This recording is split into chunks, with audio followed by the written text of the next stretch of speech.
You're about to see something truly astounding. A discovery that's caused an absolute sensation. One that could have untold significance for every one of us. And not only that, it's a totally engrossing mystery story too. You're about to meet a family that shouldn't exist, a family like no other. They could just be the missing link between man and ape, the holy grail scientists have sought for generations. They're living, breathing men and women, but they walk on all fours, just as we did 4 million years ago.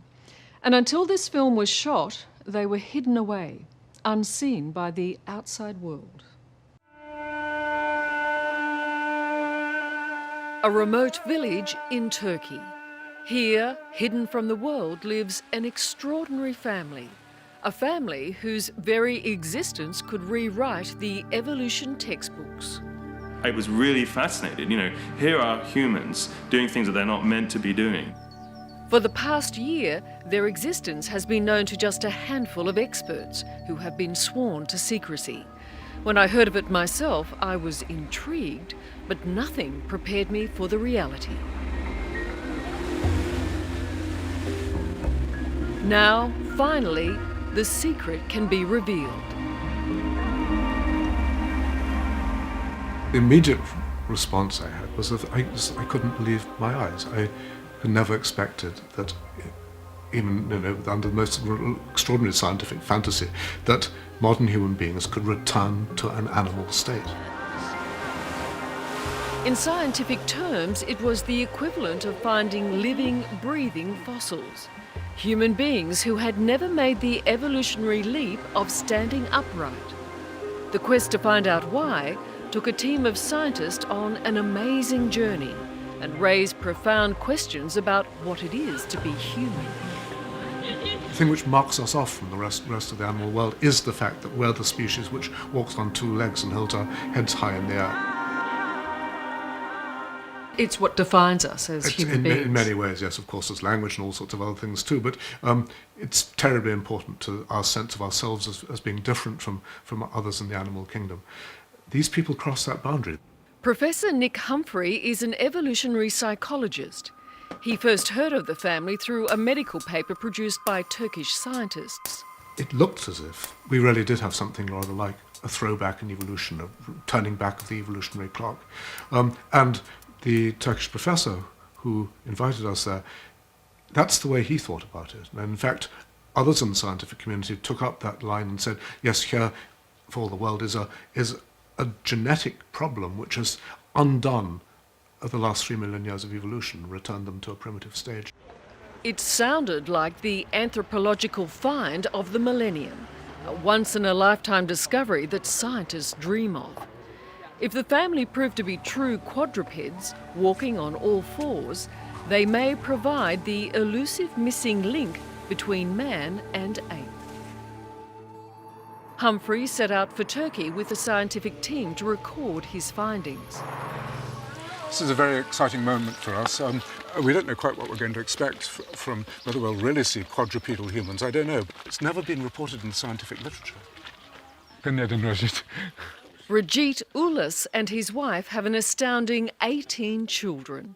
12 were born healthy, but 6 had a unique disability. This is Gulen. He staggers as if he's drunk, but he's not. There's something wrong with his balance, but he's still on 2 feet, not 4. Then, one by one, the other children appear. There are 4 girls and 1 young man. Hussein has walked like this for 28 years.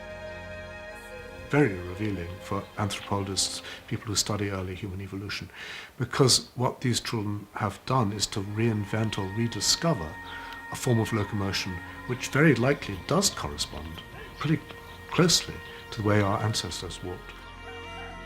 The affected children are aged between 18 and 34.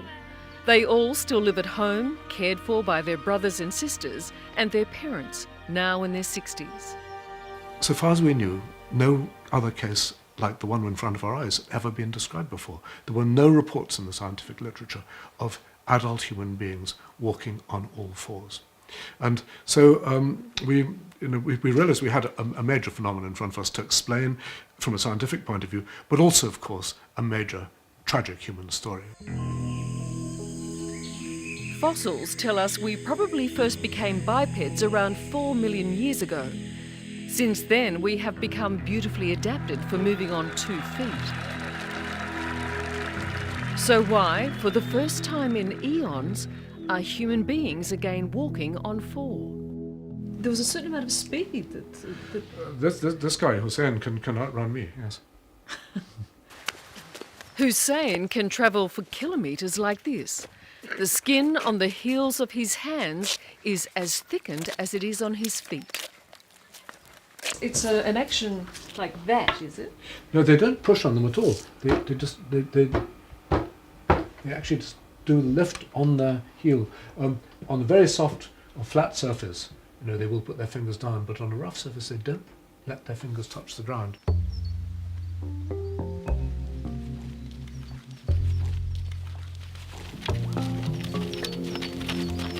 The Turkish scientist who first discovered them believed the children had devolved. But Professor Humphrey suspects the problem is more likely genetic. The parents are second cousins and could have passed a faulty gene onto some, but not all of their children. It's very bad luck that the children have inherited from both parents the same recessive genetic mutation. Basic neurological tests confirm there is something wrong with their brains, but that still doesn't explain why they walk like animals.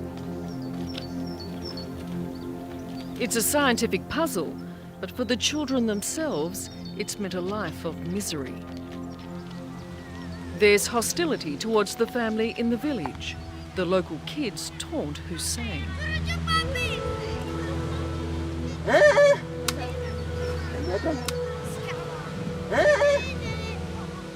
They are being beaten up by the kids of the village, and they are not being accepted into the social circle.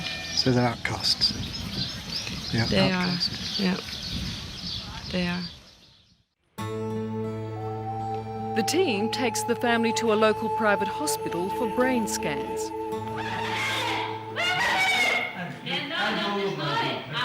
The results are examined back in Britain by anatomist Roger Keynes.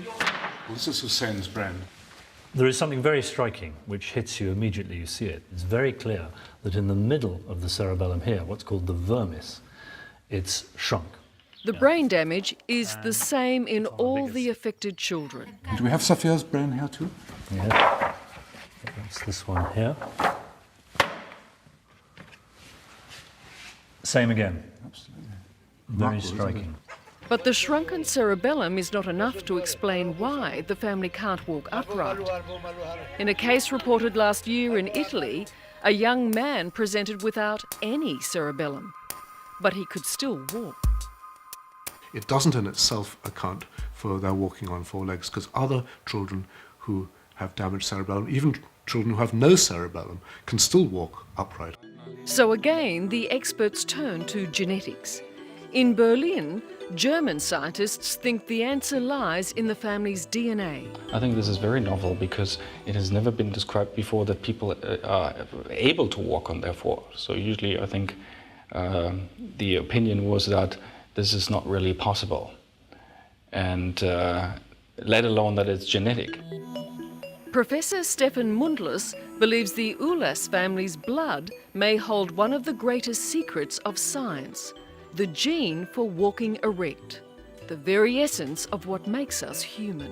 It's the exciting part of it. We can, by describing this family, actually show that humans can walk on their 4s, and then this can actually be inherited as a genetic trait, and that is very novel and very unusual.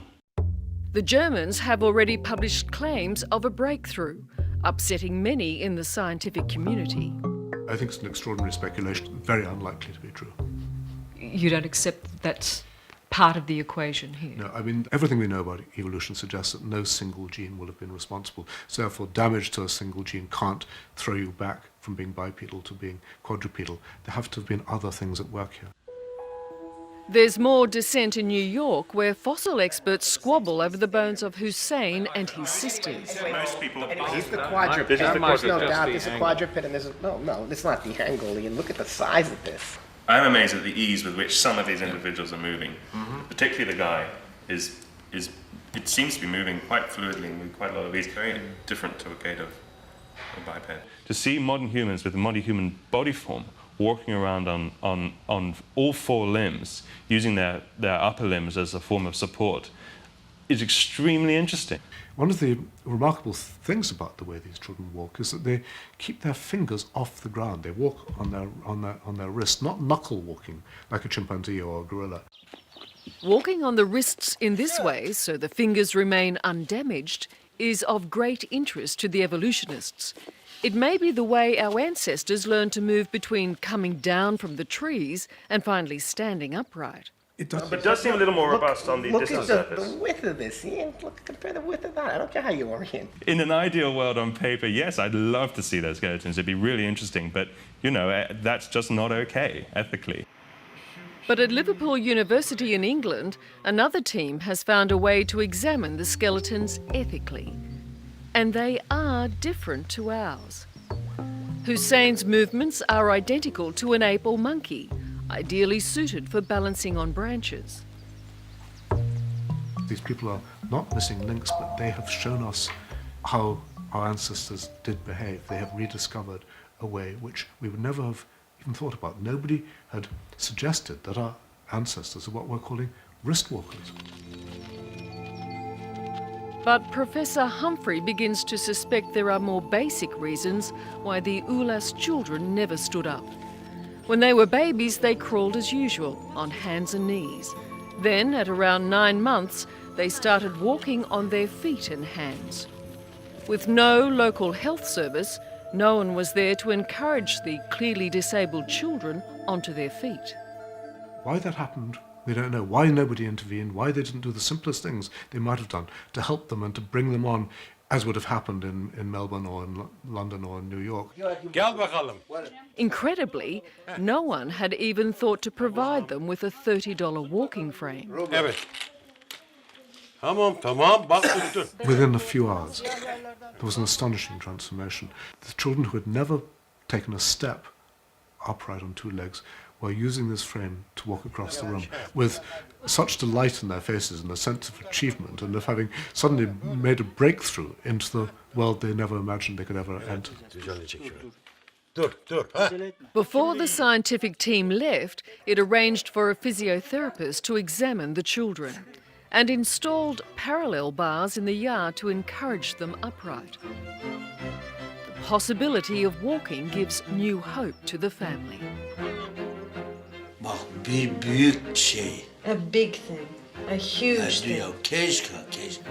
Hadja tells the team if she could walk properly, she could go to dances and meet a husband.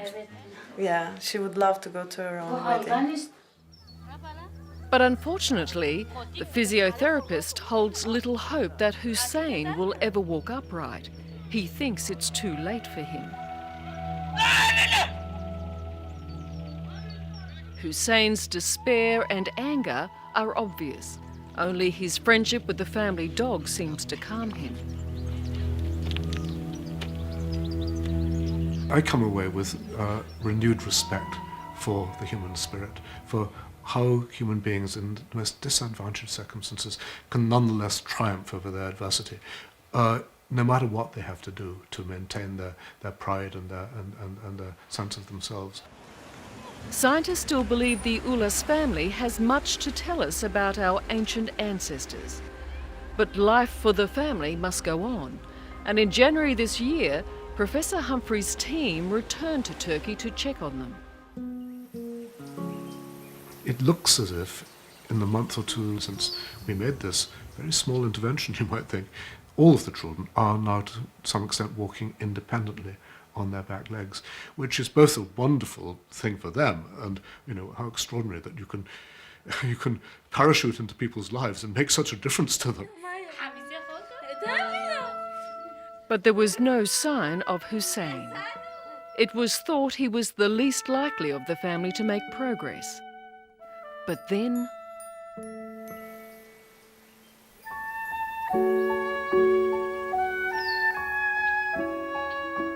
they had come to document a missing link in our evolutionary chain and found another. The moment our ancestors stood up and became a man.